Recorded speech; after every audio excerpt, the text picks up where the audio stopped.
Karibu katika episode ya 5 ya recap yetu. Kama bado hujatazama sehemu ya 4, basi kisha unagusa cha pop up kinatokeza juu kabisa upande wa kulia mwa screen mwako ili tuweze kwenda pamoja. Na kama bado hujagusa alama ya kusubscribe, fanya hivyo mapema. Bidada Afande Bonsang alikuja kushtukia kwamba katika pikipiki ya Mwamba kulikuwa kuna mali ya wizi ambayo inatafutwa katika kampuni yenye thamani ya zaidi ya bilioni 1.1. Na kwa nini Mwamba anayo? Hakuna kitu alijiutia yeye kama afisa wa polisi kuwa na urafiki ama kumwamini mtu ambaye ni jambazi tena mwizi mkubwa kiasi hiki. Alijilaumu sana, na wakati huo Mwamba Jay alikuwa anaingia. Bidada Bonsang baada ya kumwona Mwamba akaanza kumpiga sana na kibegi akisema kwamba mtoto malaya wewe, kwa nini ulikuwa unafanya mambo ya kipumbavu namna ile mpaka nikakuamini mimi? Lakini naye Mwamba Jay alikuwa haamini kabisa eti kwamba mali ya bilioni 1.1 mali ya kampuni ipo katika pikipiki yake.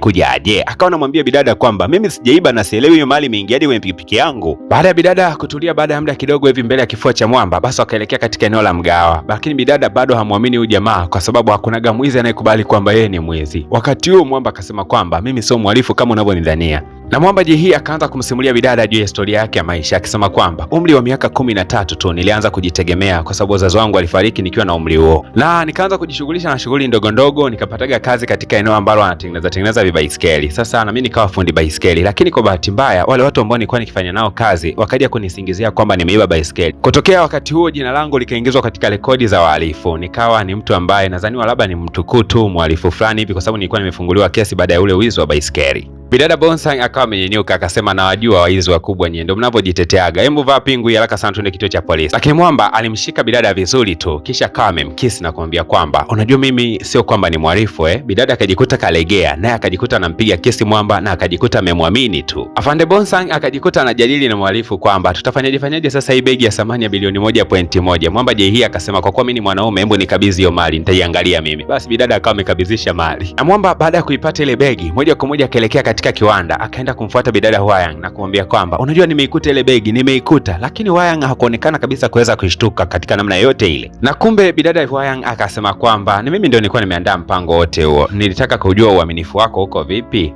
Mwamba alilalamika sana, yaani unanipima uaminifu wangu, hujui kama umenisababishia matatizo, kuna mtu aniamini sasa hivi anajua kwamba mimi ni mwizi. Hasa huku upande wa pili bwana, bidada Bonsang amerudi nyumbani anakuta mamake yuko busy kweli kumlisha bidada Kim. Sasa yeye akaanza kukumbuka kwamba mamake kuna kipindi aliwahi kumtelekeza, alafu sasa hivi mamake anamjali sana huyu Kim, mtoto wa mume wake, yani kwamba mtoto wake wa kambo. Mama mtu baada ya kugundua kwamba bidada Bonsang amejisikia vibaya, akamfuata chumbani akaanza kusema kwamba babako mimi alikuwa ananitreat vibaya sana, yani alikuwa ananifanyia mambo mabaya sana, ndio maana nikaamua kuachana naye, na mwanaume ambaye nilikuja kupendana naye ni babake na Kim. Kwa hiyo sina budi kabisa kuhakikisha kwamba ninarudisha fadhila zote ambazo mume wangu aliweza kunifanyia huyu baba yake na Kim. Bidada Bonsang alifunga masikio yake asisikie chochote kile ambacho mama yake alikuwa akimwambia wakati huo, kwani kilikuwa kikimuumiza sana. Na baada ya mama mtu kuweza kutoka, bidada alikwenda kutesti kile chakula ambacho mama alikuwa akimlisha Kim, na alikuja kugundua kwamba ni chakula ladha ile ile ya udogoni. Sasa kesho katika kituo cha polisi, bidada Bonsang akiwa amefika tu anakutana na mkuu wa kituo akitangaza tangazo kwamba lile begi la thamani ya bilioni 1.1 limeweza kupatikanika. Kwa hiyo kesi mpaka dakika hii imefungwa. Sasa bidada Bonsang akauliza ni nani alikuwa anahusika katika wizi huo. Mkuu wa kituo akasema kwamba haikuhusu, kisha akawa anawatawanisha waelekee katika majukumu yao. Ikabidi bidada Bonsang kama afande mwadilifu amfuate Mwamba Jay na kuuliza ulifanyaje kuirudisha ile begi katika ile kampuni. Mwamba akasema kwamba mimi nienda kuwakabidhi walinzi kisha nikaendelea na issue zangu. Ikabidi bidada aulize hao walinzi ni wakina nani, nataka wanipatie majina yao ili niweze kwenda kwa wahoji. Basi Mwamba akawa anamzuia bidada Bonsang na kumwambia kwamba usijaribu kufanya hivyo hata kidogo. Sasa wakati wanaendelea kubishana hapa, bidada Hwayang naye alikuwa anapita mitaa hii akasema kwamba Bonsang na kuhitaji ofisini kwangu, kuna mazungumzo na wewe. Bidada Hwayang akafunguka akisema kwamba nilifanya ule wizi mimi mwenyewe na nilikuwa nimeandaa tukio zima, na lengo ni kubwa ni kwamba nilitaka vyombo vya habari na matukio yote yaweze kuizungumzia kampuni yetu. Kwa faida ya kampuni nilikuwa nimeandaa jambo lile. Bidada Bonsang alikasirika sana akasema kwamba idara ya polisi nzima tulikuwa busy tukipeleleza juu ya swala hilo, kumbe nyinyi mlikuwa mnafanya jambo hilo kama masihala ili lengo watu waweze kuizungumzia kampuni yenu muweze kupata faida. Mmetukosea sana. Sasa bidada Bonsang zile hasira zote za ofisini yeye akawa amezihamishia kwa Mwamba Jay akasema kwamba wewe mpumbavu, ulikuwa unanikisi, kumbe wewe mlikuwa mmeandaa mpango huu na mabosi zenu huko ndani muweze kufanya wizi alafu mje kutengeneza faida, si ndio? Akawa anaondoka zake. Bidada Bonsang anahisi kwamba labda huenda ana matatizo ya akili, labda anashindwa kuelewa watu. Ikabidi amfuate daktari wake wa akili na kumwambia kwamba na mazungumzo na wewe. Daktari akasema tuelekee mgawani mara moja. Sasa huko upande wa pili bwana, Mwamba akiwa anatembea mitaani, bidada Kim si ndio akambahatisha bana, alikuwa amembahatisha mitaa fulani ambapo mabegi ya samani sana yanauzwa. Sasa bidada Kim anajua kwamba huyu jamaa ni bilionea, ila hii ameweka kama siri ndani ya moyo wake. Akaanza kusema jamani, hilo begi nimelipenda, nimelitamani, ila sema siwezi kununua bei yake kubwa. Basi mwamba JH akasema usiofu, nitakununulia hiyo begi, lakini itakuwa ndo malipo yangu kwa ile ajali ambayo nilikusababishia ya jicho baada ya kukulenga na mpira wa tennis. Sasa bidada Kim anajua kwamba huyu jamani bilionea na ni mkurugenzi katika kampuni. Akaanza kumchimba tu maswali. Sasa wewe kiongozi unafanya kazi gani mpaka umeweza kununua begi ya gharama kiasi kile? Jamaa akasema si unajua kazi yangu kwamba mimi ni mlinzi katika parking ya magari katika kampuni. Sasa huku bana bidada Bongsan, kumbuka alikuwa amemwita yule daktari, wanapiga naye story. Akawa amemsimulia kila kitu kwamba kuna jamaa moja linanikisigi kila wakati. Sasa daktari akasema kwamba wewe itakopa yule mtu mnapendana, kama alikuwa anakukisi naona mwacha kukisi, wewe unampenda ujue. Bidada Bongsan akajikuta anafurahi sana kusikia kwamba yule mtu anampenda, alafu na yeye pia anampenda. Akajikuta tu kwa mara ya kwanza anajisi upendo tena. Hasa bidada Bongsan anarudi nyumbani, anagundua kwamba Kim alikuwa anashushwa kwenye gari ya samani kweli kweli, tena akiwa mbeba zawadi kama zote. Akaanza kumuuliza, vipi, una boyfriend mwenye hela sana? Akasema hapana. Hasa kama una boyfriend mwenye pesa kiasi hicho, anawezaje kukununulia zawadi za gharama namna hiyo, alafu unasema eti una boyfriend? Kwa ni nani huyo? Bidada Kim kwa madoido akaanza kusema haikuhu.